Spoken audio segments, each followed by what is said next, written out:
In a time before memory, near a forest lake, there was a thriving community of mice.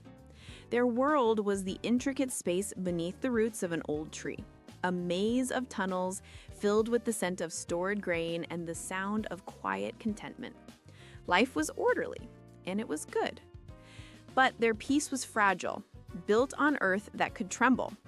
And one day it did. A great herd of elephants, driven by thirst, thundered towards the lake. From a mouse's perspective, they were living mountains, their footsteps earthquakes. Tunnels collapsed, homes were crushed underfoot, not from malice, but from sheer, unthinking size. The mice panicked, but their leader, a brave mouse named Mina, did not. She stood before the Elephant King, a tiny speck confronting a giant, and spoke not of anger, but of family, of home. She asked only for them to see the world that existed beneath their feet. The king, whose power could have erased her without a thought, instead chose to listen. He saw their fear, he understood their world, and he made a promise. His herd would find another path. The elephants were true to their word, and the mice were safe again. But a quiet joke lingered among the herd. Tiny mice? Offering to help them? The idea seemed absurd. The Elephant King, however, remembered Mina's courage. "Do not laugh," he cautioned.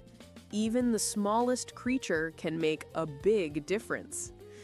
His words would soon prove prophetic. Weeks later, the forest was filled not with the sound of marching, but with trumpets of fear.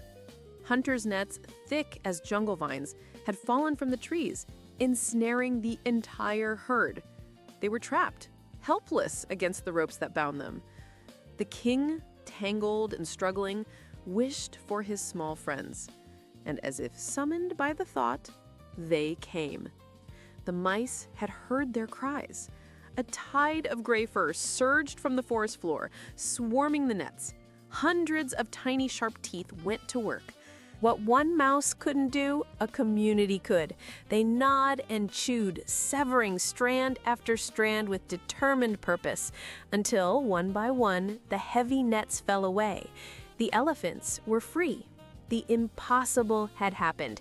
The mighty had been saved by the small. This story, first told in ancient India as part of a collection called the Panchatantra, is more than a simple fable. It's a lesson in the architecture of power. It suggests that true strength isn't defined by size or force, but by awareness and mutual respect. The elephants' greatest power wasn't in their thunderous walk, but in their capacity to listen to a voice they could have easily ignored. The mice's greatest strength wasn't in their teeth, but in their unity and their memory of a promise kept. The fable is a timeless reflection on interdependence, a reminder that the systems we navigate are held together by overlooked forces and unseen connections. It shows us that friendship has no size, and that often the ones who can truly set us free are the ones we never expected to need.